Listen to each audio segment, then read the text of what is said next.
Hello guys, welcome to another edition of South Florida Investments. Today I'm here driving to Norway Village and Miami Beach. I'm in the back of my car and I'm going to speak to you about a subject that has been brought to my attention so many times.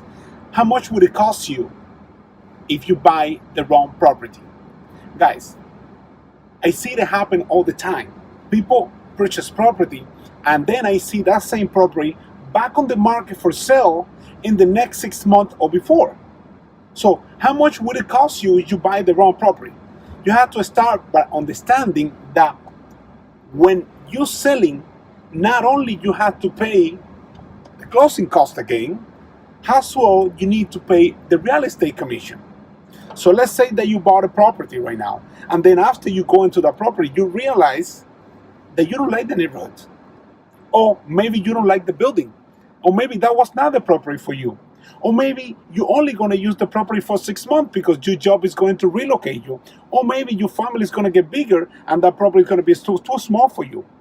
Those are the things that you need to take in consideration before you make an offer on a property. Why? Because if you have to sell that property back, you have to put it back on the market at the same market price that you bought it for, the chances are that you're going to end up upside down. Because in order for you to sell that property, you need to pay real estate commission, which is about an average of 5 to 6%, plus closing cost, that it would be about 1 or 2% of the selling price of the property. So make sure that before you buy your property, you do your research on the area, and you do a very good research on yourself. Look at yourself and say this: do I see myself in these properties for the next 3 years? And understand this, because if you have to put the property back on the market and sell it, you're going to be upside down. And that is without counting the amount of money that you pay for closing costs when you first bought the property. And it happens all the time. I see it all the time. I see a property goes on the contract, and then 3 months later, the property is back on the market.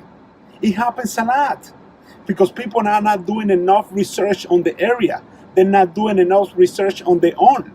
So you're losing money. Real estate is a great investment, guys, but you gotta invest very, very, very careful.